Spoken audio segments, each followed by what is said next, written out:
Dober večer, a se slišimo? Hvala, ker ste prišli, super številko ljudje. Jaz sem komaj parkiral nocoj, sem mislil, da mora biti čist poln. Smo govorili, a sem kdaj bil pozen ali pa čist pozabil na en dogajanje. Se spomnim enkrat v New Havenu, v mojem mestu v Ameriki, sem bil doma sam za počitnicah pri moji starši in sem slučajno hodil v eni knjigarni, sam za malo pogledati. Potem vidim plakat na zid, sem moje slike gor. Nocoj, novočajne predavanje tukaj. Sem mislil, Marija, pomagaj. To je bilo res dobro srečo, da sem slučajno hodil v to knjigarni, drugače nisem nikoli zaspal in zamudil, ampak včasih za par minut je bilo. Je lažje, če greš na book tour, na kakšen turnir za promoviranje knjige, ker publicistke vse zrihtajo, sam ti pa greš v letališču, ven iz letalo, potem greš dol na escalator, tako, in gledaš, če en starejši gospa ima tvoj knjigo v roki, so zmeraj starejši gospe. In ene 30 let nazaj, ameriške založbe so poslali samo firmska kreditna kartica, da avtor ima zaplačati za stroške, potem avtor je čist sam. Potem so hitro ugotovili, da je slaba ideja. Potem avtori so plačali, ne vem, 30 jastogi, pa šampanjsko, pa vse gor pa dol. Potem so poslali ena publicistka, ki gre cel pot s avtorom. Ampak to je tudi drago, ker Amerika ni toliko majčken, moraš letiti med mesti, moraš plačati dvakrat za karte, dvakrat za hotel in tako naprej. Zdaj ima eno posebna,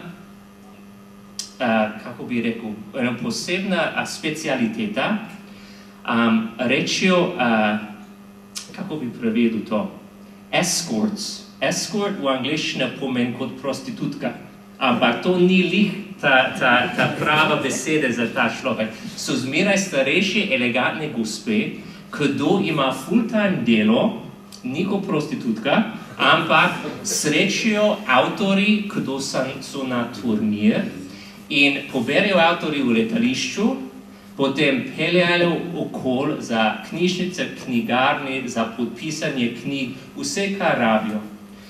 Kdaj avtor je zraven publicistka, lokalna, vse je zastonj. In to je past, da avtor ne zgine nikam za pit. Ker to je navarno, če avtor je preveč na turnir, pa gre za več teden, pa pogrešaš družino, pa najdeš srečo v pivovarni in vse tako naprej. Torej, to je bilo to. Torej, ni treba dvakrat pomisliti. Drugače, jaz sem bil čist zmeden. Moj prvi turnir je bilo 12 mestov v 14 dni. Vsak dan sem letel. Po moje, da organizator je bilo čist slep, ker en dan sem bil v Houston, Texas, potem naslednji dan v San Francisco, potem tretji dan Austin, Texas. In sem letel vmes, ampak je bilo vse v redu. Dobrodošli, mi nismo tukaj zagovoriti o moj turnir, smo tukaj zagovoriti s moji prijatelji Albert in Leonida Mergule, ki so dost znana že, so povsod v medije Sloveniji, so redne goste Dobro jutro, moj najljubša oddaja. Ne, sicer, moj najljubša oddaja je bilo Ljubezen na Seniku. So bili lušni kmeti, ki so iskali ljubezen. In to mi je bilo res všečen, ker srčno, ampak drugače gledam tudi Dobro jutro. Tudi smo sodelovali, ta pa je super knjigo. Kdo že ima ta knjigo? Roke na luft. Samo 3 ljudje. No, boste ful prodali nocoj. To pa je super uspešnica, to pa je ful dobra knjiga. Nisem vedel, koliko je dober, ampak potem sem pomagal s uredništvo, angleška verzija, in to bo kmalu prišel na trg. torej lahko ena kopija slovenščina, ene 10-20 kopij angliščina, je super darilo za Božič, a ne? Dedek Mraz tudi. Odlično Miklavž, da ne pozabimo, vsaj 3 je že prodan za vsak človek. Ta pa je res dober. In tam pa govorita o dobro štekanje med starši in najstniki. Kdo je bil pri nas v Kamniku, par mesec nazaj smo imeli tudi en intervju v kavarni Veroniki, Rock and Loft. No, super! So misli, bomo govorili o nekaj drugega nocoj, ker verjetno, da je čist isti ljudje, ampak ne. Zadnji smo govorili glavno o najstniki, smo misli, nocoj bomo malo poširšali ideje in bomo govorili, kakšne taktike so dobre za starše od mlajši otroci, ker jaz imam 42 stare hčerke, jaz imam ene 10 let, 8 let, preden so najstniki, torej zraven malo svetovanje tudi. Torej, mi bomo govorili vse te stvari, ker iste taktike in malo drugačne delajo tudi za mlajše otroci. Ampak za začetek, kako je bilo v Kostariki?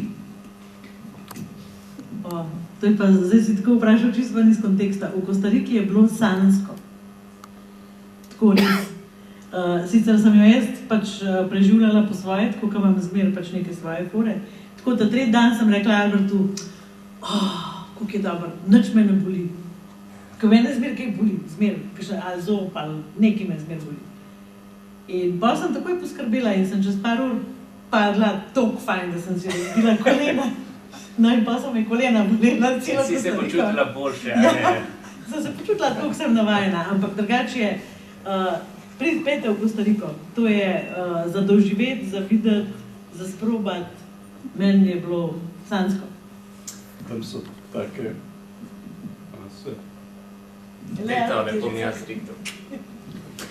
Tam so take živali, ki sploh ne obstajajo. Ko Margoletovi. No, če smo lih na ta tematika, kako gre s angleška verzija knjiga in me zanima, kako so bili vajeni ideje, kdaj ste brali za ne vem kolikokrat iste knjige, ki ste pisali, s novi uči, da mogoče je bolj za mednarodne starši. A je bilo kaj drugačen in kaj ste mislili? Ja, pri angleški izdaji smo v bistvu prvi del popolnoma spremenili. In v teh letih, odkar pač je ta knjiga išla v Sloveniji, sva se zelo ukvarjala s tem, kaj se dogaja med starši in med otroki in sva ugotovila pa prišla do tega, da sva poimenovala te ponavljajoče zaplete kot plese. Teh plesov tukaj nisva, bom rekel, toliko obdelala, kar je pa v angleški knjigi so pa zelo natančno obdelani ponavljajoči plesi in to nekako mislim, da je nek najn tudi prispevek, nekaj novega, jaz tega še nisem videl kjerkoli in nekako upam, da zdaj primerjava s tem na najnih delavnicah tukaj, mislim, da starši to zelo vzamejo kot neko spoznanje, da se ne grejo tistih plesov, kjer pač zgubljajo moč in kjer nimajo nobenega učinka, da bojo to starši lahko uporabljali in da bo to nekaj zelo uporabnega. Tako da prvi del sva posvetila bolj temu, kako pomemben je stik in kako mi vso moč, ki jo imamo kot starši, v bistvu pridobimo iz te navezanosti z otrokom in kako vzdrževati to navezanost in pač kaj vse pri tem rabimo, da se to dogaja. Ja, pa ne biti žalostni zaradi tega, ne bi misliti, da je zdaj angleška knjiga boljša od slovenske, ker ni tako. V bistvu je do tega prišlo iz 2 razlogov. En razlog je, da sva spremenila knjigo, je ta, da je pač 3 leta pozneje prišlo do prevoda in midva sva res ogromno enih novih stvari naredila, tudi pač izobražujeva se v Kanadi za emotional focus therapy in to je sigurno zelo vplivalo na naju. Druga stvar je pa ta, da sva srečala Noaha in smo se prav spomnili, mi smo sedeli v kavarni in je rekel, ti Albert, ti si doktor znanosti pa intelektualc, Ampak, če je tole zapletena knjiga, to je noben v Ameriki ne bo bral. In v resnici sva se tudi ukvarjala s tem, kako knjigo poenostaviti in narediti tako, da bo... Pač midva želiva, da ta knjiga doseže neko ciljno publiko in da ima vpliv na njih. Ne želiva jo samo prodajati. Tako da ta del, ki je pač na novo v angleški varianti, bo postal samostojna knjiga v slovenščini, tako da imava to v načrtu in bo tudi dosegljiva tistim, ki ne berete v angleščini. Sta tako dobro uživo in je malo drugačen, če prevajaš kot knjigo. A je bilo težko pisati vaše ideje, vaše svetovanje v tekstu, da ljudje bojo brali sami, namesto da pridejo v delavnici ali pa da vidite v živo ali pa v skupna terapija s vami. Težko se je bilo uskladiti med nama, kako bova pisala, da bojo ljudje razumeli. To so bili hudi boji. Ja, jaz imam pač to, da ne treba to strokovno, na začetku sem imel še to, da bolj zapleteno poveš, da te noben nič ne razume, bolj je to pol več je vredno. In pol sem seveda slišal z večjih strani, da morajo ljudje to razumeti. In ja, jaz mislim, da sem spremenil jaz tudi v sebi nek način, ko pišem, si predstavljam, da kako bi jaz to bral in kako bi jaz to razumel, če ne bi imel pojma, recimo. In potem seveda moram pomagati temu človeku, da bo razumel z vsem tistim, kar jaz mislim, da rabiš vedeti. Tako da to je verjetno neka praksa, tudi praksa tega, recimo, ja, tudi najnega terapevtskega dela, tudi tega, da imamo delavnice in opazujemo, na kakšen način se ljudje učijo. Velikrat rečeš nekaj, ne vem, rečeš, to je pa krog varne odzivnosti, in meni je to jasno, kaj to je in nihče nima pojma, kaj to je. In moč seveda razložiti in se naučiš, da ljudje pač rabijo, ne vem, imajo drugačen pogled in da moram jaz v ta pogled priti za tem, ko pišem.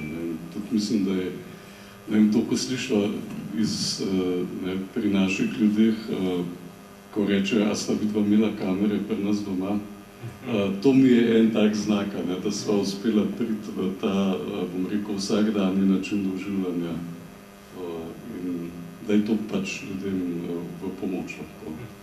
No, tukaj tudi sigurno ta delež, ki ga jaz pripisujem pač meni, da so pač zgodbe in te zgodbe so zelo čustvene in jaz osebno sem želela preko teh čustev priti v bližino ljudi, ker pač sem jim želela pokazati, da vem, kako se počutijo, ker sem se tudi jaz kdaj počutila izgubljeno, prestrašeno, slabo imamo, to, da pojma nimam, kaj naj naredim, obupano. Recimo, zvečer sem se vlegla v posteljo, pa sem rekla, o Bog, da bi se zjutraj mrtva zbudila.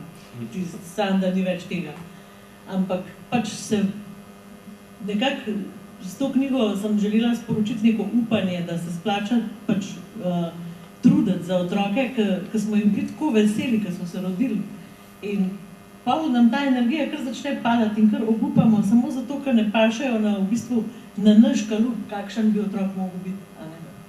In smo tako hitro razočarani, ampak to ni prav.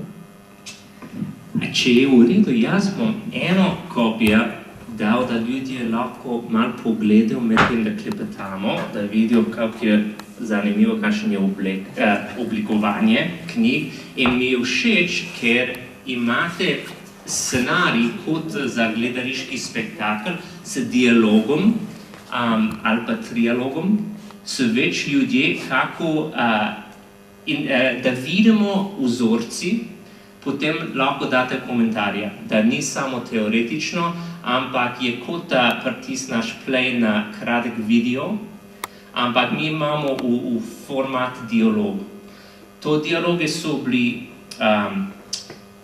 čist resni ali pa based on resni dialogi, da ste imeli v terapiji, to je res? Ja, v terapiji ali pa doma za mizo. Ali pa doma za mizo, ja, no. Veliko naših družinskih zgodb sva sicer spremenila imena, pa ne. Ja, no pa zavarovaka, ja. Lahko pa berete to knjigo tudi tako, da ugibate, kje je naša, kje pa ne. Ampak je zanimivo, recimo, ko so otroci gledali te zgodbe, se takoj zavedali. No, si preimenoval ta ples. In sta tako lušna igralka, a smem vprašati, da pokažete v živo, kako izgleda en ta ples, ker sem videl, da ste delali na televizijah. A bi lahko pokazala? Seveda lahko. Jaz to z veseljem, zato ker jaz itak sem vedno otrok. No, odr je vajen. Ok, da malo poveva, no. Se pravi, ples pomeni to, imate enega plesalca, starši, imate drugega plesalca, otrok, in skozi se dogaja eno in isto. Vsak, ni važno, a je pospravi sobo, pej dol z računalnika, pej se učit, nesi smeti, pelji psa, skozi se ponavlja eno in isto. A si ga predstavljate, da je fater, koliko je bil težek? Dej. No in zdaj pač, ne vem, te plese imamo tako, začnemo od teh mirnih variant, ki smo prijazni, a ne pa prosim, daj prosim, ne smeti, daj prosim, ne. Na drugi strani se ne zgodi nič, ne čujem dobro, ne. Pol imate to, da pač vidite, da to nikamor ne pelje, pol se začnete z rotenjem in se začnete pregovarjati. In ko se pregovarjamo, tam se pregovarjajo še bolj, bova pokazala to. Ampak pol seveda to tudi nikamor ne pelje, pol nam že zmanjkuje, pol začnemo, ali smo vsiljivi, ali začnemo groziti, ali pol se zatečemo k najboljšemu sredstvu, ki ga imamo, kazen, pol kaznujemo. Na tej točki recimo se ti plesi pol počas obrnejo v to, da se otroci odmikajo od nas, da zgubljamo stik. In mi počas prihajamo v to, da uporabljamo moč in pol so ti plesi že boji na moč, kdo bo koga. To so zelo žalostni plesi že. Veliko najstnikov odrašča v tem vzdušju, da starši v bistvu jih skušajo nekam na silo sterati, oni se na silo upirajo, ne dajo se, ampak zdaj mogoče čistko, ti plesi imajo površino in imajo nekaj, kar je pod površino. Pod površino se dogajajo ti čustveni stik, oziroma zgubljamo čustven stik. In recimo v tem bojnem plesu je že zelo malo tega čustvenega stika, zelo malo je tega občutka, mar mi je zate, ali pa za to, kar mi je mar zate, bom upošteval to, kar mi govoriš, ali pa bom sledil recimo tvojim napotkom in tako naprej. Tako da ti plesi grejo pol še do teh žalostnih, res žalostnih, ko starši rečejo, jaz nimam več nobene moči na tabo, dajem roke stran, delaj, kar hočeš, briga me zate, in otroci pol, sicer najstniki, rečejo, hvala Bogu, končno, ampak v resnici so pa zelo v stiski, ker niso več navezani. Tako da, ja, plesi se pa začnejo seveda že z zelo majhnimi otroki.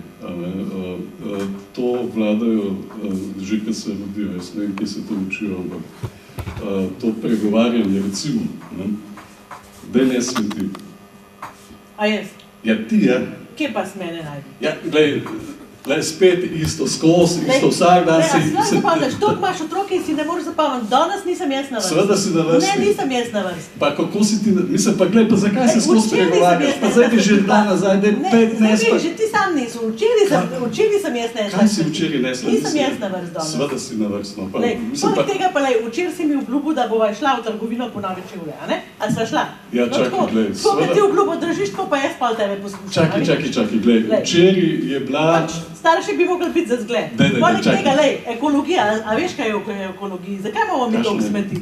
A sem jaz skril, da take pakunge... Ja, kupuj stvari, da ne bojo tako, bod malo bolj ekološki, zemljo uničuješ s tem. Jaz jo uničujem. Mislim, ljudi, glej, kaj pakirajo tam. Ja, ampak no, ne bom nesla smeti, ker nisem jaz na vrsti. Mislim, glej, spel se mi, ker te ne morem več gledati. Kaj pa obljuba tvoja? Kaj je obljuba? Ja, obljuba za čevlje.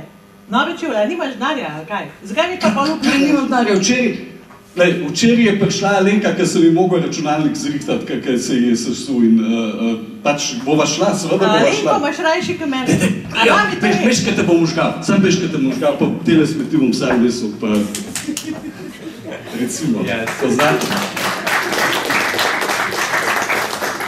No, to smo že vse občutili in poznamo, ampak kako na kratko, ker itak je bolj kompliciran, ampak kako pridemo ven iz te ples, če si že veš, da si not padel in včasih je ko blato težko ven zgledati, ne?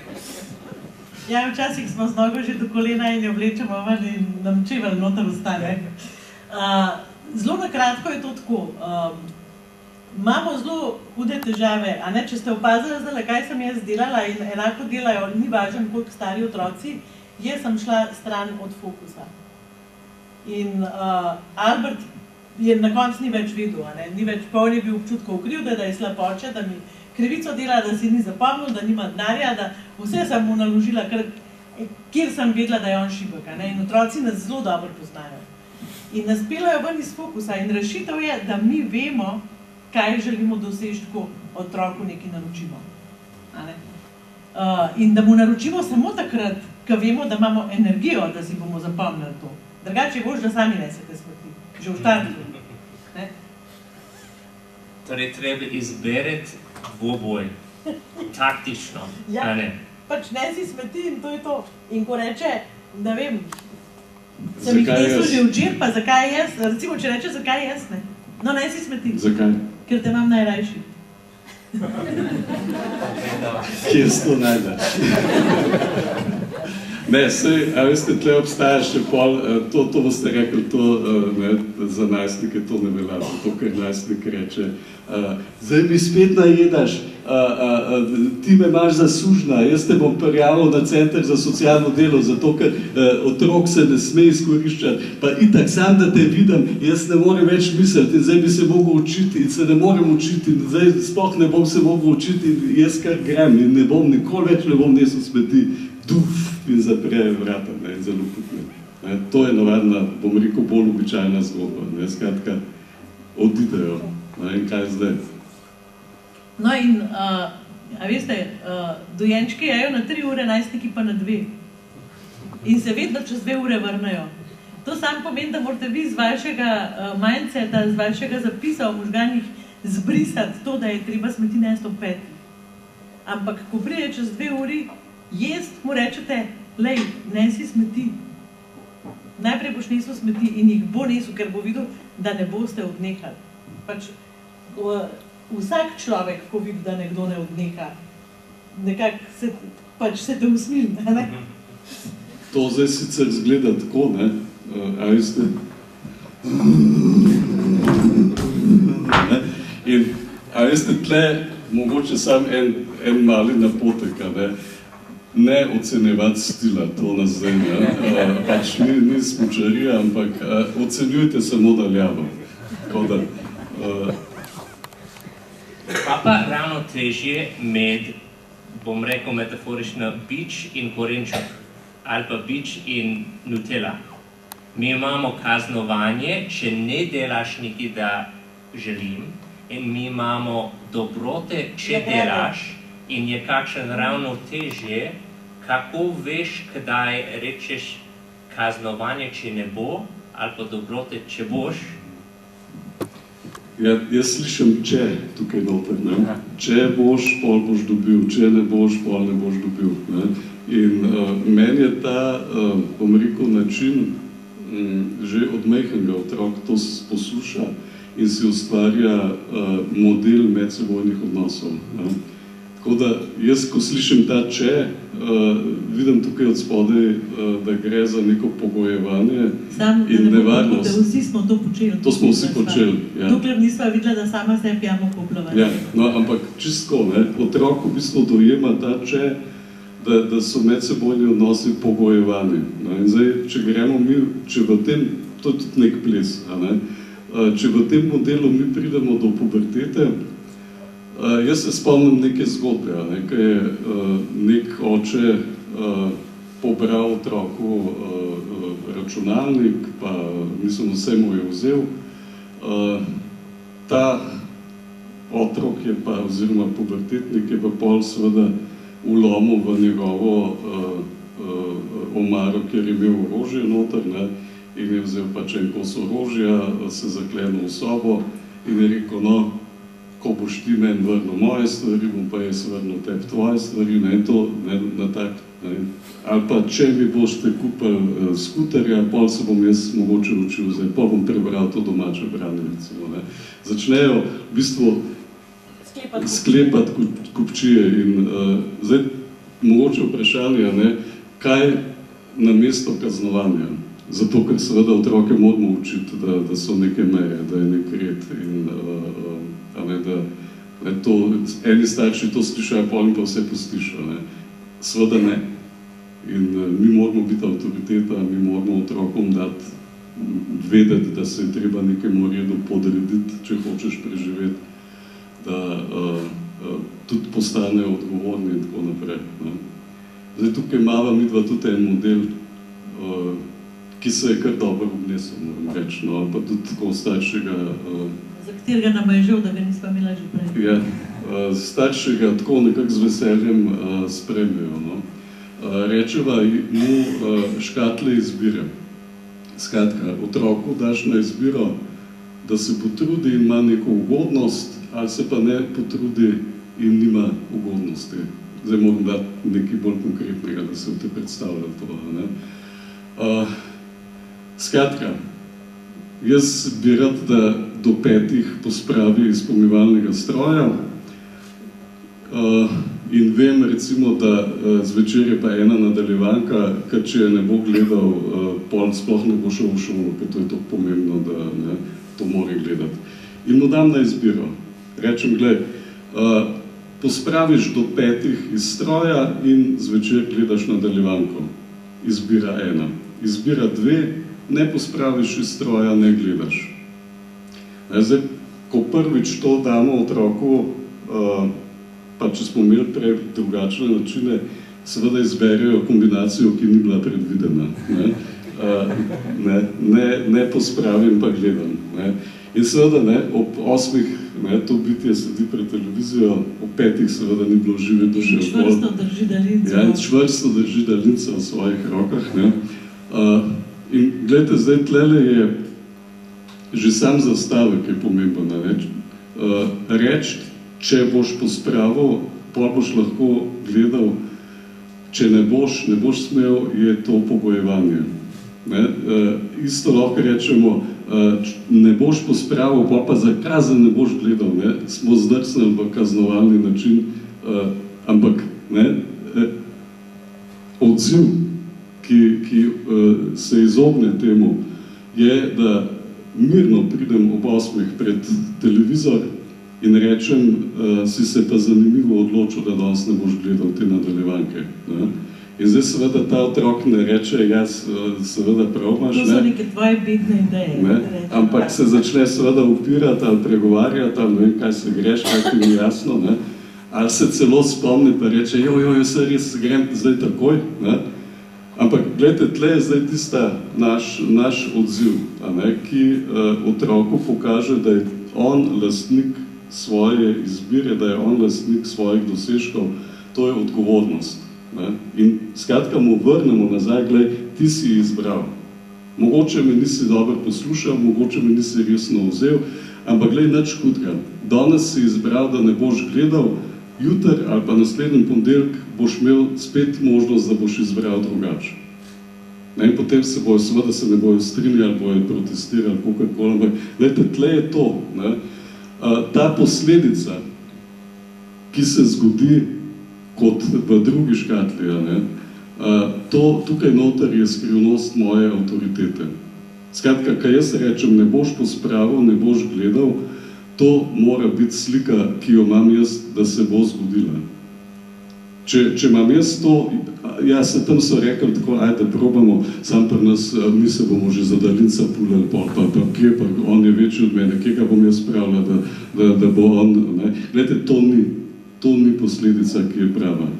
Ta posledica jo moramo mi držati toliko čvrsto, da se pač to zgodi. Vi morate te škatle sestaviti tako, da veste, da boste to zmogli. Jaz mi rečem, da te škatle izbire so kazen za starše.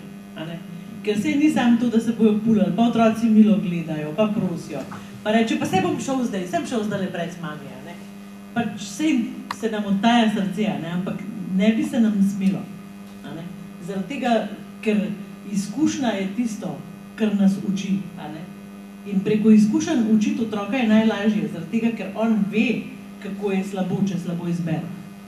Kako se počuti, če slabo izbere. Zdaj, mogoče ne tako pri manjših otrocih, oni so tudi sposobni tega, bom rekel, dojeti to. Kaj jaz vem, recimo, če imate te težave, da se pred spanjem navadno, so ti cirkusi, pa še eno pravljico, pa še, ne vem, pa se ne grejo v pižamo, pa pol rečete, zdaj pa zakazane bo pravljice, pa da, pa pol jokajo, pa pol imate še 3 ure cirkusa po hiši in tako naprej. In pol preberete pravljico. In pol preberete, pol itak padete že dol v nezavest vmesa, partner se pritožuje, ker vas ni v poslu in cela drama. Glej, daš se v pižamo in potem se zgodi pravljica, še ena mogoče za nagrado, ne daš se v pižamo, ni pravljice, zdaj pa izberi. In pač bo izbral, da ni pravljice, bo jokal in mu rečete, gledač hudega, jutri boš lahko izbral tako, da bo pravljica. In jutri mu spet, jaz mislim, da 3-leten otrok to že kristalno jasno dojame. Preden gremo, spomnim se, kaj smo včeraj rekli, danes lahko drugače izbereš, a boš izbral tako, kot si včeraj izbral. Tle je še mogoče ena stvar, pri teh, že boste mogoče, ne vem, vas srce boli, kaj jaz to govorim. Težava nas staršev je, da ko bi otroci morali biti lastniki svojih izkušenj, ki so težke, nas začne srce boleti. In ne zdržimo, da bi jim bilo težko. Pazite, ne to slišati, da zagovarjam, da jih je treba mučati. Nikakor ne. Ampak, ko on izbere posledico, ki mu je težka, se pravi, jaz ti dam na izbiro, da lahko izbereš pravljico, ampak nisi izbral pravljice. In zdaj ti je težko. In zdaj seveda jokaš. Glejte, to čustveno doživetje ima neko vrednost za to, da otroci, bom rekel, se podredijo nekemu redu. Pa tlele ne govorim o tem, da jih je treba, ne vem, dresirati ali pa nikakor nič od tega. Ampak, glejte, tukaj gre za, v ozadju je seveda še nek odnos, ki ga imamo mi. Mi smo otrokom varno zavetje, mi smo otrokom tiste osebe, s katerimi, ki so navezani na nas, ki se z njimi varno počutijo. In to je nek temelj, kjer si mi to lahko prvošmo. In te izkušnje so koristne. Otroci se postanejo odporni, ko grejo čez težje preizkušnje in jih preživijo in jih znajo rešiti. S knjigo sem videl, da sta dve stvari, da so pomembni raven ta ideja. Eno, da nič ne obljubiš, da ni resno lahko resničuješ. Recimo, nič ne rečeš, če prineseš ven smeti, potem letimo na Japonskem. Tudi nič ne rečeš, da ne boš šel s prijatelji za naslednje 10 let, ampak nekaj, da je resno, da lahko resničuješ. In tudi, da ne vem, kako se reče, consistency je zelo pomembno. Da rečeš, pa je zmeraj tako in potem otroci vejo, kje so mere. Kaj pa rečeš? To je zelo pomembno, da smo konsistentni in dosledni. To pomeni, če otrok, recimo, se vam upira, da bo nesel ven smeti in mu vi vzamete računalnik za 2 meseca, to nima nobenega smisla. Prvič, smeti nimajo nobene veze z računalnikom in otroci velikrat rečejo, moji samo iščejo neki zato, da mi bojo lahko računalnik vzeli, zato ker smo res mahneni na to, da pač jemljamo te električne pastirje, a ne. To je ena stvar, druga stvar pa je, da te posledice morajo biti take, ki jih otrok lahko popravi. Zakaj? Zaradi tega, ker s tem on tudi dobi sporočilo, odločil sem se nespametno, danes sem se odločil nespametno in jutri, ko se mu ta situacija ponovi, se on lahko odloči drugače. In s tem dobi sporočilo, napako se da popraviti, ni konec sveta. In to je zelo dobro sporočilo, veliko boljše sporočilo, kot če rečete otroku, napak ne smeš delati. Zato, ker napaka je v bistvu temelj, bistvo enega razvoja. Skozi napake smo že najdel zelo, oziroma veliko znanost stoji na napakah. To vajno delo je glavno, da učita starši, kako doma boljše zrihtajo štik s otrocmi. Ampak mi zanima, če lahko prevajamo te ideje za vzgojiteljice ali pa učiteljice v šoli in kako bi šlo, ker je drugačen način obnašanja, drugačen način avtoriteta. Drugače mi dva tudi učiva vzgojiteljice in učitelje, skratka, tako imamo tudi seminarja po šolah.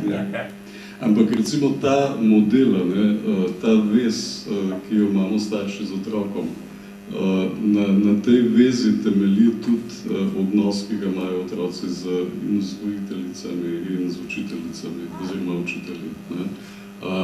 Učitelji, ki vejo, da je stik podlaga za to, da se otroku, zdaj spet bom šel na najstnike, pri najstnikih je to, da je pomembno, kaj oni vidijo kot smiselno in oni počnejo samo stvari, ki so smiselne. Zdaj pa njim ni smiselno, da se je treba učiti, njim ni smiselno, da je treba sobo pospravljati, da se je treba umivati, da je treba avtoriteto upoštevati, da se je treba pravil držati in tako naprej. Ampak gledajte, veliko ali pa kar večina jih upošteva vse to. In v glavnem oni vidijo smisel v odnosu. In v odnosu zaradi tega, ker vidijo smisel v odnosu, oziroma kjer vidijo smisel v odnosu, sledijo tej osebi z vsem, kar pač ta oseba od njih zahteva. Se pravi, tudi vrednote, to se veliko staršev sprašuje, kako bojo naši otroci prevzeli naše vrednote. Glejte, samo preko stika. Jaz imam recimo tukaj eno zgodbo, en naš otrok, ni maral slovenščine, jaz ne vem, odhod se je vzel. Ampak, ja, ni je maral. In to je izgledalo tako, da... A veš, kakšen pesnik je on? Ja. No, se to ne pomeni, da moraš imeti rad slovenščino. Ves čas je zamujal, skozi se je izmikal od temu, da bi bil pri pouku. In pol enkrat slišimo, da mu bojo pesem objavili v šolskem glasilu, drugič je pa povedal, da so pisali spis in da je rekla učiteljica, tako pa znajo pisati sam pisatelji. Če bi rad še boljšo oceno, pridi po pouku k meni. In je rekel, ja, in sem šel, seveda sem šel ne zaradi ocene, ampak zaradi tega, ker mi je prvič mi je dala, zaradi nje. Ker če me ona tako vidi, mislim, to pa, No, in od tistega dne naprej je vsakič, ko je imel slovenščino, je rekel zvečer, da me bosta zjutraj zbudila. Sekunde ni več zamudil. Tako se mi zdi, tako zelo... In njemu seveda so odnosi pomembni. On je zaradi tega odnosa, ki je dobil, dolg ni dobil neke vrednosti tam, je pač videl smisel in je pol začel slediti. Moj oče je psihiater in on svetuje glavno učitelji in, ne vem, kako se reče, učitelji, ki doživijo na internat ali pa univerziteta, vzgojitelji, s najstniki glavno, ki doživijo daleč od starši in so namestniki za starši. On ima sistem tudi za najstniki, da jaz sem mislil, da je bolj za mlajši otroci, in je popularno v ameriški sistem in to je sistem dobrote in kazni s zvezdice, nalepke in da imaš recimo plakat na hladilnik in ime vsak otrok in če dobijo zvezdice, če ali pozitiven ali pa negativen. Če nekaj delajo, da ne smejo, potem dobijo negativne zvezdice ali pa žalostne obraze ali nekaj takega. Ali pa pozitiven, če dobijo nekaj dodatno dobro, da ni pričakovan, ampak dodatno lepo, potem dobijo dodatne zvezdice. Če je na ta pozitiven način ali pa negativen, lahko zmeraj zaslužijo več pozitivnost ali pa pobrišejo negativnost, če ekstra lušne stvari delajo. In ta način potem je kakšna nagrada na koncu, ampak je bolj na dolgi rok, ni danes smeti ven, potem nocoj dobiš, ampak če cel teden ne dobiš nobene negativne, potem gremo na pico, nekaj tasega. Imate kakšne ideje o tem? Ja, jaz imam čisto praktično idejo.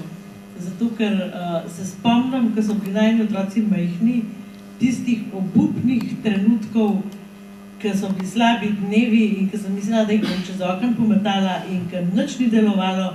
In pa sem en dan rekla, morbit pa, če bomo imeli minuse pa pluse, bo pa svet rešen. In sem isto naredila en tak plakat, ampak mislim, da ne vem, če smo ga imeli en teden, zaradi tega, ker sem ugotovila, da meriti pridnost in dobroto in vzdržljivost mojim otrokom je v bistvu neizpodbitno delanje krivice.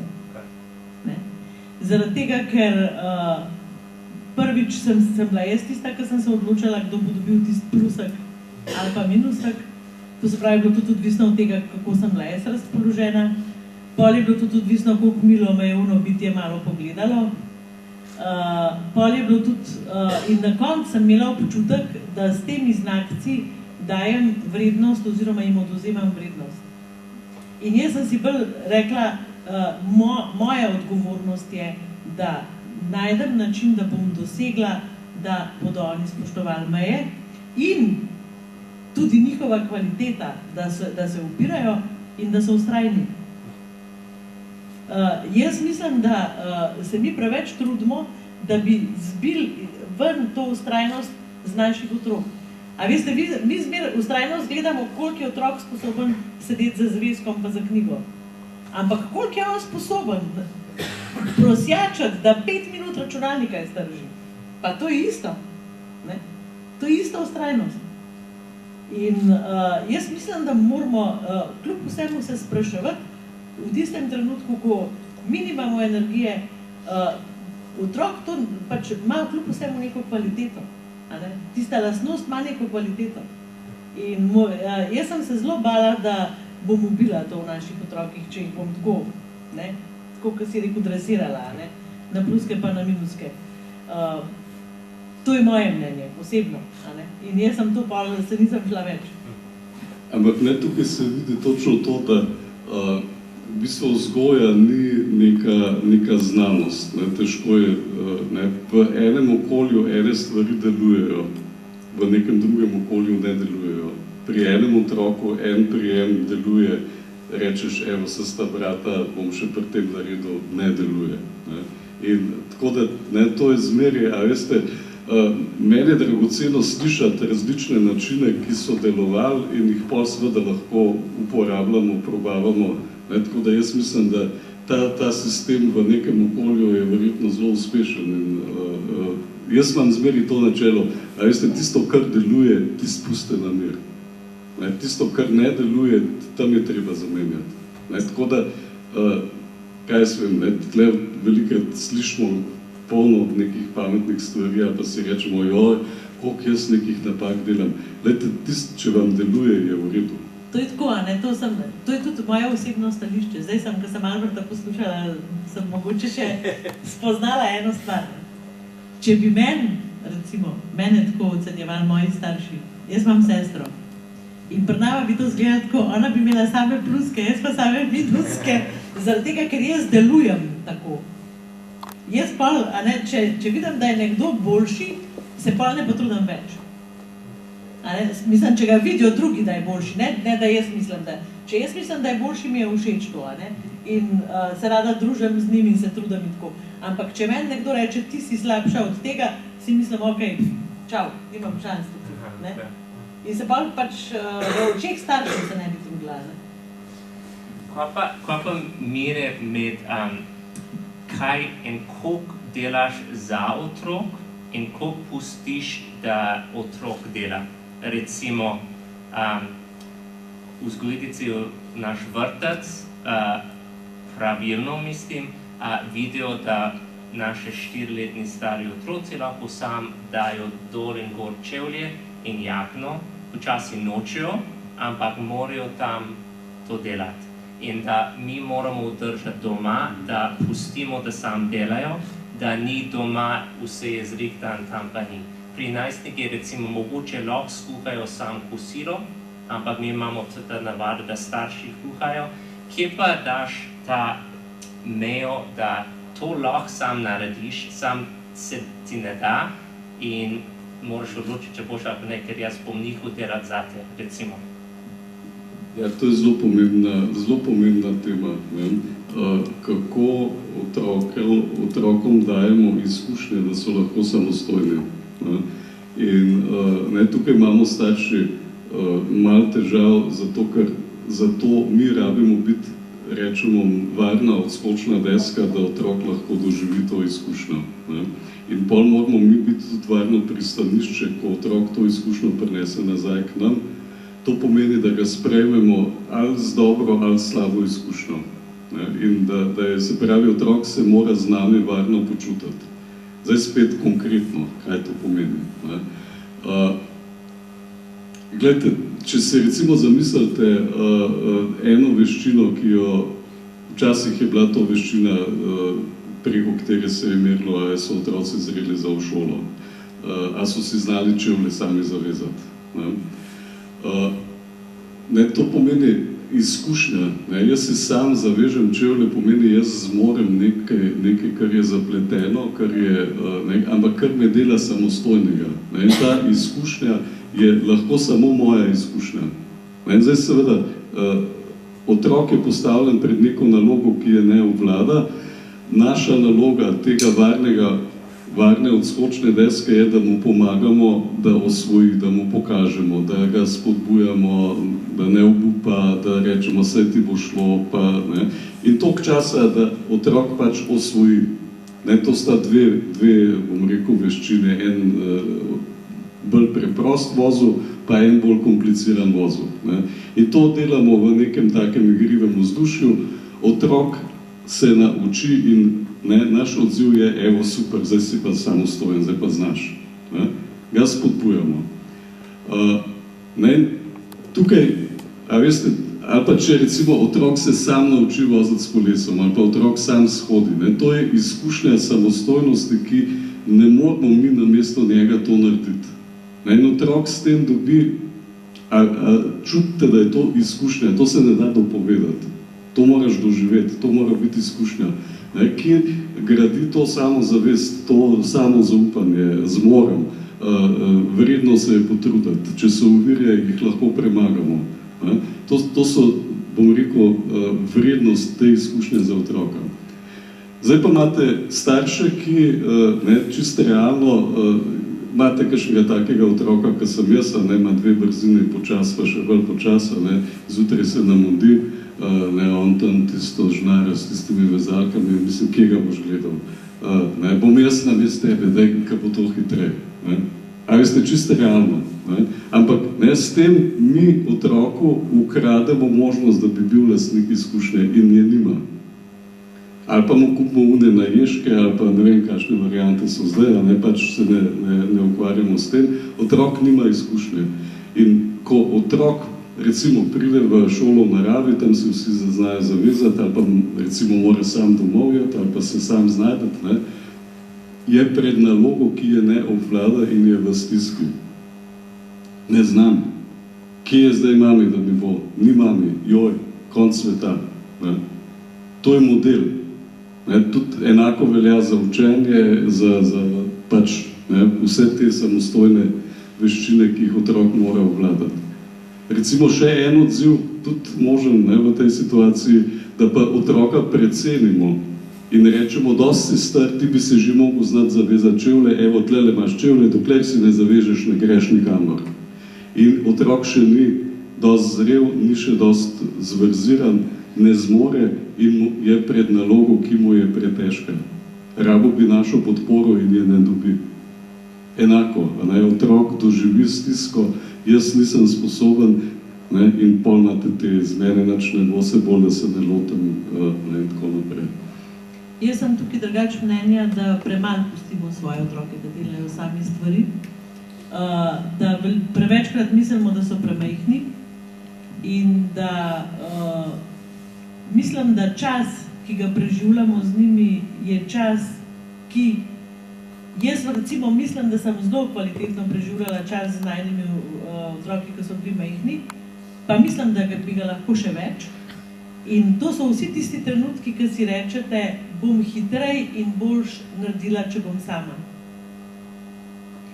Jaz sem mnenja, da bi otroci mogli biti z nami in bi mogli stvari delati z nami.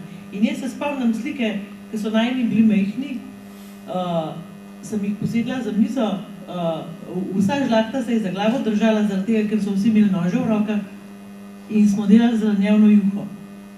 In vsak je rezal pač po svoje, eni korenčki so bili večji, drugi so bili manjši in pol posledično so bili eni pač kuhani, drugi niso bili kuhani, ampak to so bile najboljše juhe. To so bile najboljše juhe in takrat so se oni naučili v bistvu, kako se juha skuha. Ker v bistvu ni štos v tem, da ti veš, kaj se v juho da, pa koliko česa se v juho da. Štos je v tem, da se jo ti upaš lotiti. Ker kuhanje je umetnost, koliko je pisanje umetnost, ali pa, ne vem, eni pravijo, da je tudi matematika, jaz to ne verjamem. Umetnost je tudi umetnost. Tudi, ja, tudi. In jaz mislim, da je treba otroke vključevati in, ko ste doma, pokličite jih sebi, ne jim reči, dej posesej, pa pejte vi, ne vem, v trgovino. Vi tudi nekaj počnite. In bo bolj lušten, ker boste skupaj, ker štos odnosa je stik, je povezanost. In pospravljanje je muka, če si sam, meni je tudi to muka. Če je nekdo zraven mene, mi je super. In to so stvari, kjer se otroci učijo, ko nas gledajo in jim bolj ne postanejo stvari tako neznosne. Jaz se spomnim, ko sem bila majhna, moji starši so tam pač nekaj počeli in mi je mami zmer dajala nek krompir za lupati. Sej posledično ga zdaj lupam tako, da me moji lastni otroci občudujejo, full hit. Ampak jaz sem cele dopoldneve sama tisti krompir lupila, meni se je zagravžalo to. In te stvari so lahko zabavne, ker so lahko družabne. In pa pač tudi zaupamo posledično otroku, ker vemo, da nas je enkrat gledal. Tukaj je mogoče to zanimivo, kako prenašamo različne vzorce, različne izkušnje. Recimo pri meni je bilo pospravljati ob sobotah tista muka. Nekaj le rekla, soboto bomo pospravljali, sem jaz prišel s tistim. In to je bil moj prenos na otroke in seveda z mano nisem hotel pospravljati. Način pospravljanja je bil pa to, zabava, muska da ful, pa gremo, pa spotoma se je pa kar samo pospravljal.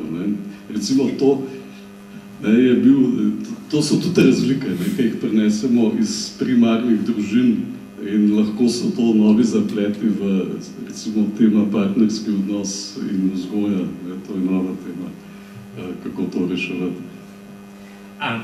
Na ta tema se spomnim, da moji starši so mi dali opcija, da izberem glasbeni instrument za študirati, ampak sem moral študirati glasbo. Ne vem, zakaj sem izbral violončelo. Kaj se reče violončelo? Zelo težko sem izbral, ker je bilo ful težko zanositi. Ampak jaz sem hodil na tečaj za 10 let in sem sovražil cel časa. Ampak potem, ko sem kdaj sem bil najstnik, jaz sem vzel kitaro, nisem imel noben tečaj in sem znal igrati in smo bili full hud punk rock skupina in mi je full užival, mi je bilo full užitno in sem bil vesel, da so me forsirali te tečaje za toliko let glasba. Težko izbrati, kje pa recimo malo rinemo, da to je dobro zate, tudi če ni ti všeč, boš vesel čez 10 let in kdaj pustimo primer. Kaj pa pravite o tem? Jaz pravim točno to, kar ti govoriš, da je težko izbrati. In tudi nikoli ne veš, v bistvu, pač starši se vedno trudimo, da bi pač otrok dosegel nek cilj, da bi nekaj dokončal. Meni recimo je to zelo pomembno, da dokončam, ampak ni mi zmeri ratal. Mislim pa, da je to zelo tanka linija. Eden lahko reče čez 10 let, hvala, ki si me silil, pač zdaj pa špilam kitaro kot profesor, en drug tam reče, pride pa reče, zaradi tebe sem travme doživel cel life. Tako da, jaz mislim, da je tukaj res zelo tanka linija in tega, kaj mi od otrok pač zahtevamo oziroma kaj jih prisilimo in kako otroci to zares doživijo. Tudi, recimo, jaz skozi sebe gledam, pač jaz moje starše zelo spoštujem, ampak sem doživela ene stvari, ko sem bila majhna, ko si rečem, a so to mogli tako narediti. Ampak ko se zdaj z mami pogovarjam o tem, vidim, da je ona čisto drugače mislila. Tako da tukaj tudi, kako mi doživljamo in kaj starši hočejo, je zelo in pri vzgoji pač moramo zelo imeti veliko sreče tudi. In jaz še zmeraj prisegam na to, da tudi vse te napake, ki smo jih naredila, smo premalo poribala, smo preveč, v bistvu balansiramo s stikom, ki ga imamo z otrokom. Jaz sem recimo zelo hvaležna, da se z najmimi otroki lahko pogovarjam o tem, da mi rečejo, recimo, lahko bi me pa malo bolj silila glasbeno, nisem silila, zdaj pa, evo, sem loser, ne znam, vsi znajo inštrument, jaz pa ne.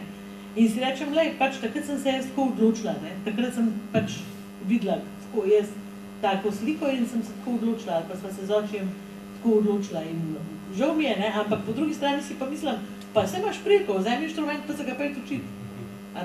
Ljudje se pri 70-ih začnejo učiti kakšno stvar, tako da nikoli ni zamujeno. Ja, ampak tukaj, jaz to vidim spet vprašanje motivacije, večno vprašanje, kako notranje motivirati otroke, da se bojo sami hoteli učiti, recimo, karkoli. In je spet, zelo je jasno, ko imamo mi z otrokom stik, ko otrok čuti, da je nam mar za njega in je njemu mar za nas, ko smo v tej varni navezanosti, tam noter se naredi smisel. In otroci delajo stvari, zdaj ali jih silimo, ali niti ni pomembno, sledijo nečemu, kar mi verjamemo, da je za njih dobro, oni pa tega ne verjamejo in doživijo to, oziroma na koncu potegnejo črto in rečejo, ja, saj mi je hotel dobro, če imamo stik. Če pa nimamo stika, pa poslušava midva zgodbe, recimo, otrok, ki se pritožujejo nad svojimi starši. Jaz jim do konca ne bom odpustila, ker so me pustili, da sem izstopila iz glasbene šole ali pa da nisem končala faksa. Še odrasli ljudje se pritožujejo nad starši. Ampak to nima veze za tem. In to je tudi prelaganje odgovornosti. Recimo, pri 40 letih reči, da ne bom moji mami odpustila, zato ker, ne vem, je dovolila, da so mene so recimo vrgali iz glasbene šole. Tako, da ste vedeli. Zato, ker sem jaz dosegla, da so me vrgali, ker sem toliko sovražila klavir. In mi nikoli ni bilo žal. Ampak vem pa, da pri 40 ali pa tudi pri 30 letih kriviti starše, da z nekoga nekaj ni nastalo, je prelaganje odgovornosti. To kaže na neodgovornega človeka, zato ker mi imamo čist celo življenje možnost delati spremembe. in celo življenje se lahko odločamo drugače. To je še zmeri tako, kot mi našemu otroku rečemo, da je njegova izbira, a bo pospravil iz stroja pa gledal zvečer televizijo ali ne bo. Je tudi naša izbira, kako bomo vsak dan začeli, kako se bomo odločali, kaj bomo delali in je dejansko res, da v coni ugodja je zelo luštno ostajati. In zelo težko je delati stvari, ki nam ne pašajo, ki moramo jeti čez sebe, ki nam je malo neprijetno, ki nam je mogoče malo neroden. To bi se kar pač malo izmaknila. In recimo, jaz v najnem partnerskem odnosu počnem te stvari. Jaz si vsako leto zmislim nekaj novega, ali kakšno novo izobraževanje, ali kaj, ki nima veze s tem, kar midva počneva, ali pa ki nam je celo zoprno, prav zaradi tega, da midva doživiva nekaj novega in da se nama v odnosu nekaj novega zgodi. In pač to se kaže vseeno kot zelo pač dobro. Če smo prišli do tem, tudi imate delavnice za partnerji, ni samo otroci, kva pa partnerski ples, da je malo drugačen, ampak tudi podoben kot med starši in otroci. Kakšno svetovanje na tem?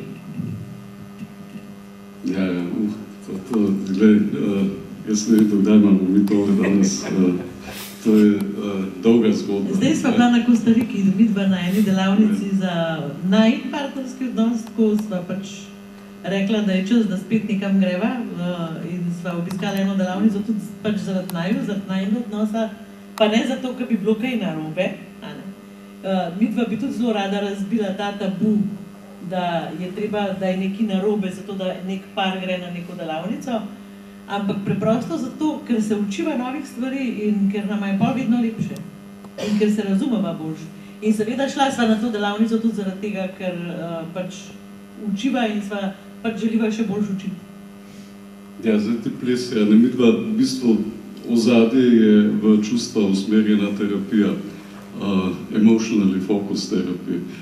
In kar mene fascinira pri tem je, da dejansko nek partnerski odnos se da pogledati skozi nek ples, ki ga partnerja plešeta. In kar je fascinantno v tem je, da na površini, recimo eden od plesov je tak, da se nekdo ves čas pritožuje, nekdo se ves čas umika, bolj se ta pritožuje, bolj se ta umika, in ta ples pol seveda gre, bom rekel, v čedalje večje obrate, bolj intenzivna čustva in tako naprej. In ljudje pridejo navadno zataknjeni v ta ples. Nikoli ga ni doma, nisem mu več pomembna, kačem domov hoditi, se me skozi vsak dan taki sofrist tle čaka, tako nekako. In zdaj, kar je fascinantno v teh plesih je, da v bistvu pod površino so neka čustva, ki govorijo o bistvu tega plesa. Pod temi plesi so čustva, ki poganjajo ta ples. Jaz se pritožujem, ker kaj? Ja, ker ga v bistvu toliko pogrešam. A mu lahko to poveste? Ja, pogrešam te, pa so že solze. In jaz se pa umikam zato, ker ne bi rad poslabšal tega odnosa. Meni si ti najpomembnejša in jaz te ne morem gledati, da sva midva v nenehnem prepiranju. Jaz se raje umaknem zato, ker na ta način malo zaščitam vsaj tisto, kar malo. Meni je pomembno biti v tem odnosu, so spet solze. So čustva, ki govorijo o tem, koliko rabimo biti mi navezani drug z drugim.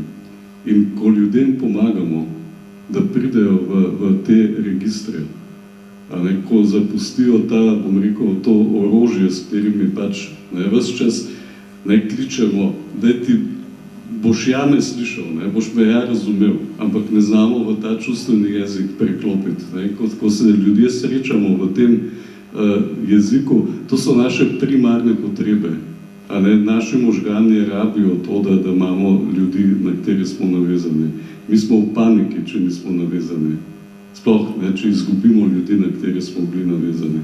In ko ljudem pomagamo, da tukaj najdejo stik, to je res fascinantno, koliko hitro se zgodijo neke spremembe. Zdaj, mogoče ne, to je model, ni tako idilično, da bi to naredili v 5 minutah, ampak imamo seveda, sploh moški nismo glih, bom rekel, prijatelji s tem čustvenim jezikom, in tukaj treba še kaj narediti, ampak v principu to deluje na ta način. Jaz imam ful več vprašanje, ampak hočem, da pauzamo, da publika lahko vprašajo. Meni pa zanimivo, kdaj smo delali skupaj, medtem da pomislite na vaše vprašanje.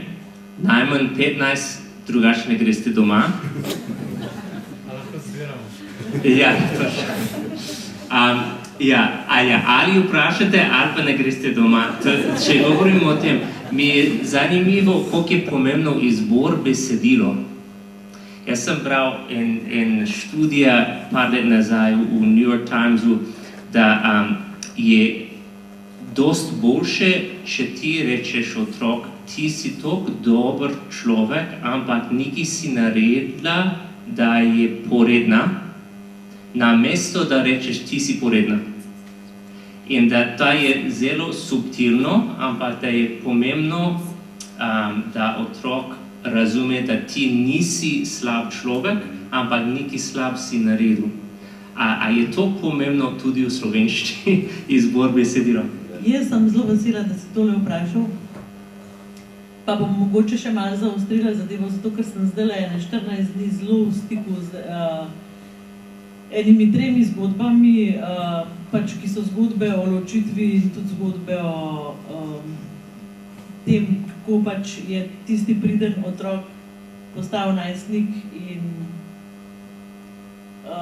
zelo velikrat pač prepovedali so fizično kazen, kar je prav, ampak staršem niso dali neke možnosti, da se naučijo ali pa da najdejo neke načine, kako drugače. In zelo veliko staršev izbira način poniževanja.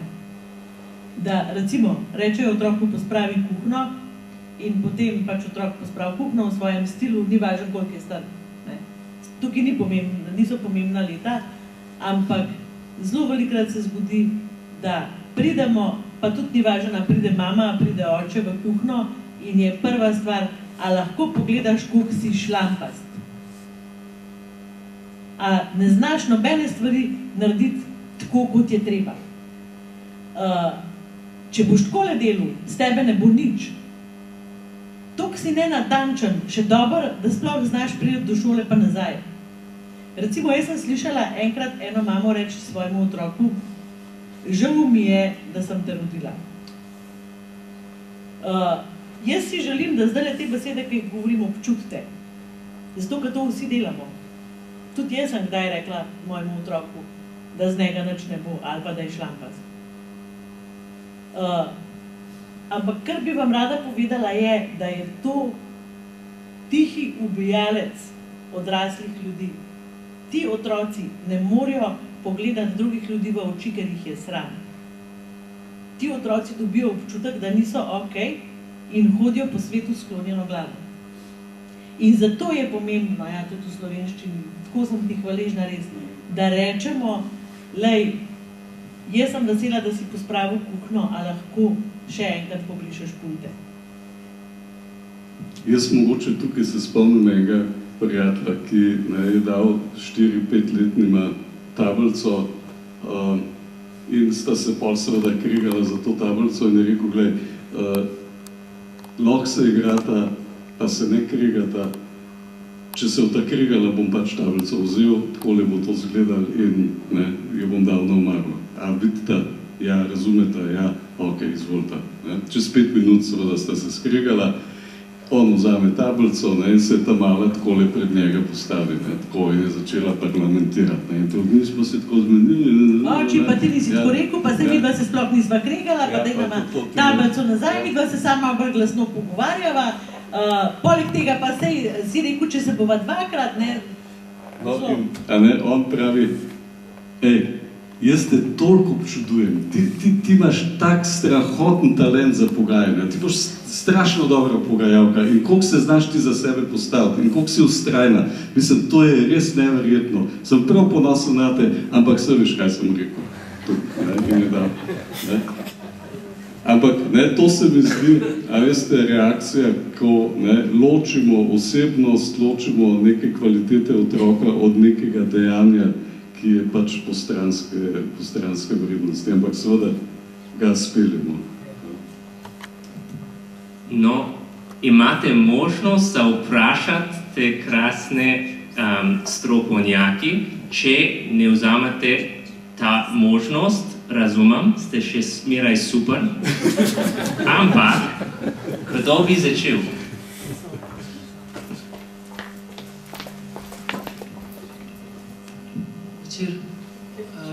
Zdaj, zanima me, recimo, da kot starš delaš to stvari prav.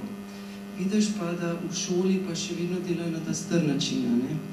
Recimo, kaznovanje, da se ne, recimo, predolge kazni, recimo, pri nas je ta primer, da zaradi klepetanja med telovadbo 1 mesec mora sedeti med odmorom hčerka, ne? Ali pa, da se jih kategorizira, ne?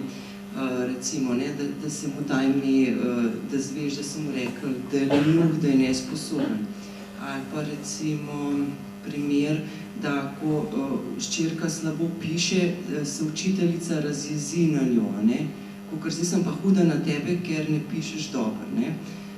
Kako mi kot starši lahko to škodo popravimo, ne? Recimo, ker otrok je le 1/3 dneva praktično v šoli, a ne? 1/3 ne bi spal, 1/3 pa smo mi z njim. Kako popraviti to škodo, če veš, da te osebe, ki delujejo še na star način, ne boš mogel v bistvu prepričati. Zdaj, jaz hčerki dopovem in ji rečem, ni prav, da učiteljica reče, da je huda nate, ker ti ne znaš, ker ti si se komi začela učiti, ne? Lahko je jezna samo, če motiš pouk, ne? Ne pa zato, ker ti ne zmoreš. Ampak otrok to do vsega ne pove in doživlja verjetno kakšne take čustvene stvari oziroma dobiva rane. Tako, kaj lahko mi doma naredimo? Kako otroku zacelimo te rane? Kako mu vrnemo to samozavest? Jaz vas razumem, da ste skrbna mama in da hočete otroku najboljše. To vas, bom rekel, tako globoko razumem. Zdaj, jaz se spomnim sebe, ko sem iz tega vzgiba gledal na to, da jaz imam prav, nekdo, ki vzgaja mojega otroka, pa nima prav. In sem seveda šel z vsemi možnimi sredstvi se bojevati za pravice, ki obstajajo, obstajajo vsa ta sredstva. Zdaj, moja lekcija iz tega je, da sem jaz otroku naredil okolje, ki ni več konsistentno. Če jaz vidim učitelja, ki bi mu moral jaz zaupati, na tak način, da mu ne zaupam, je tukaj moj delež, da jaz otroku posredujem neko prepričanje o tem, da ni varno biti v tem okolju. In jaz sem se v bistvu to naučil, pa tudi vidim. Jaz sem delal tudi v šoli kot svetovalec za starše, veliko imam teh zgodb. Otroci v takih, bom rekel, nastavitvah so zelo trpeli, ker se niso znali umestiti. In jaz tukaj bolj zagovarjam to, da je, če starši prisodimo, da učitelj ne ravna, bom rekel, tako kot bi si mi želeli z našim otrokom, bolj smiselno iti se pogovoriti s tem učiteljem. Zdaj, seveda, če imamo mi prepričanje, jaz delam prav, ti ne delaš prav, pol ne bomo nikamor prišli. Jaz sem tukaj zmeri zagovarjal, da poiščemo skupen imenovalec, ker pač jaz mislim, da učitelji imajo tudi nek smisel, da delajo, oni imajo svoje zgodbe, oni pač počnejo stvari tudi iz nekega smisla in dokler se mi ne srečamo v teh smislih, je nevarnost, da smo v nekem vojni naravnanosti. To se mi zdi tako ena stvar. Zdaj, druga stvar je, da recimo ta način velikokrat otrokom omogoča, da vidijo, doma imajo drugačno mnenje in potem prinese zgodbe, ki ustrezajo temu drugačnemu mnenju. In potem iz vidika šole je to videti, da si otrok zmišljuje doma neke druge zgodbice, v šolo pol prinese spet neke druge zgodbice. Tako da tlele pri večjih otrocih, recimo, jaz zagovarjam to, da je najboljše soočiti, da pridejo otrok, učitelj, starši skupaj in razčistijo, kaj zdaj je na stvari. Eno, kar je pa bistveno, je pa, da otrok v takih, bom rekel, ko se mi borimo za otroka, ni več lastnik svoje izkušnje. Je samo neka žrtev, ki se za njega zdaj nekaj bori in zgleda, da mi hodimo v šolo, on pa pač ne vem. Tako da jaz vse te stvari bi postavil na en tak, bom rekel, v to perspektivo, da je otrok tudi soodgovoren seveda tega. Zdaj, kdaj seveda so učitelji taki, da, bom rekel, ne slišijo, se ne da z njimi nič zmeniti. In ne vem, midva sva v takih primerih rekla otrokom, glej, v življenju boš srečal vse sorte ljudi, tudi take, ki niso najbolj prijazni, ki niso najbolj, ne vem, na tvoje strani. Ker te ne bojo spodbujali. Ne bojo te spodbujali, ampak tudi s takimi boš mogel preživeti in glej, to ti je šola, da se boš naučil tudi s takimi ljudmi preživeti. Tako da midva sva se izogibala temu, da bi, bom rekel, atakirala na idejo, da je treba tam nekaj spremeniti. In jaz tukaj še zmer zagovarjam stališče, da ko otrok sreča zunaj družine ljudi, izbira, a se bo na njih navezal, a se ne bo navezal. In seveda težje je, če se ne naveže, sploh na učiteljico, zato je fajn luštanje v šolo hoditi, če si navezan na učiteljico. Doma pa nima izbire, mi smo njegovi starši.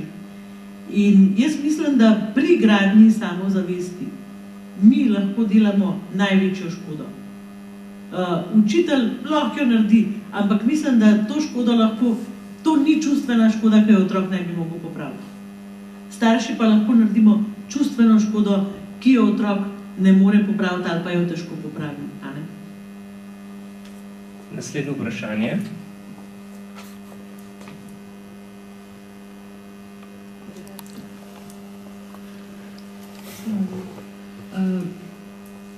Jaz imam 3 otroke in z vsakim otrokom starš se bolj razvija v neki vzgoji, ki... Neki normalnega. Ja, tako, da se prisluhneš sebi in temu, kaj je prav in tako. In zdaj, ta starejša je už tako, sicer drugi razred in tako, se mi zdi, da sem ful stvari pri njej zafurila, da imam še čas, da pubertete, da ne bo najbolj ištekana. No, tako, ali sem že kar nje reče, kar si naredil do 5. leta, to je to. Tako, nekaj tem smisla. A vas lahko potolažem? Lejte, odnosi so ena čarobna stvar, vsi odnosi v življenju so ena čarobna stvar.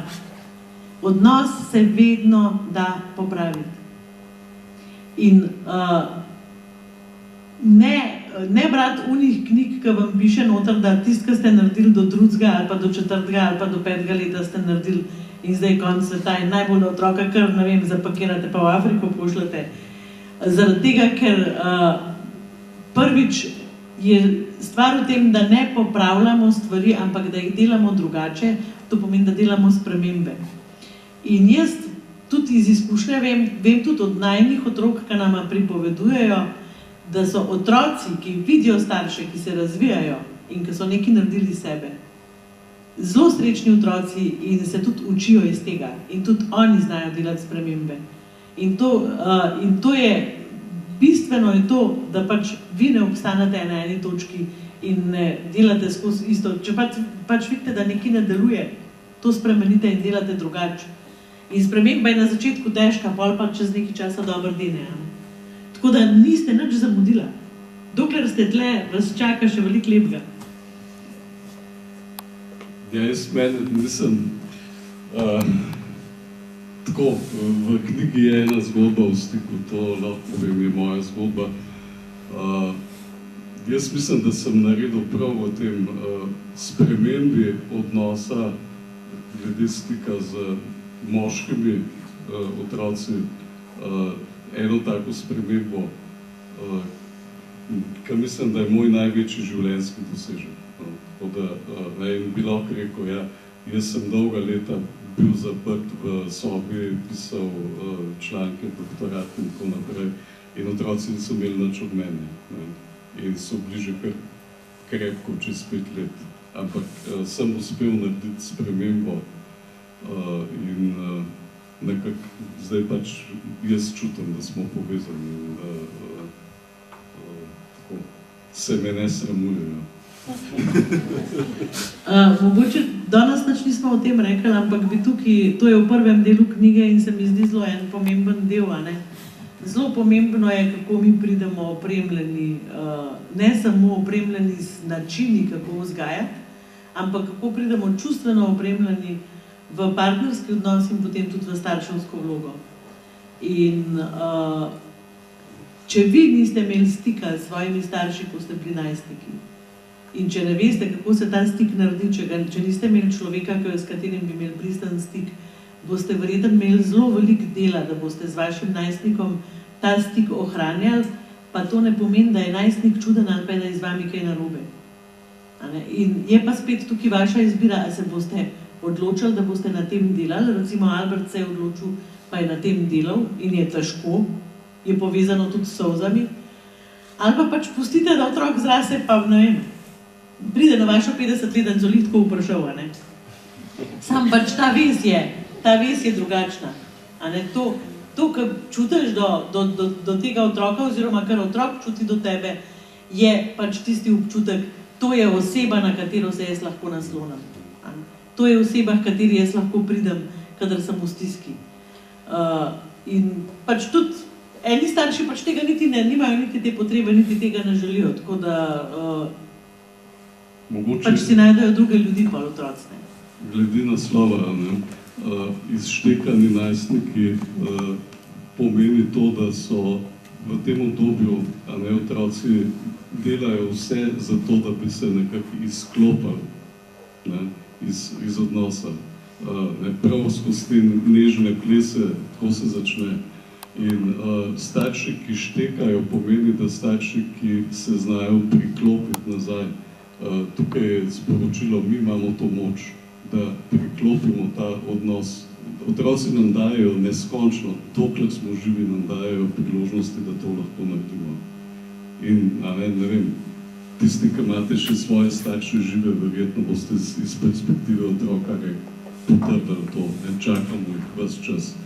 In mogoče še to, da ilustracijo v tej knjigi, ilustracije je naredil glih naš Izak, in moja zgodba o tem priklopu ali pa o tej povezanosti je ravno z njim.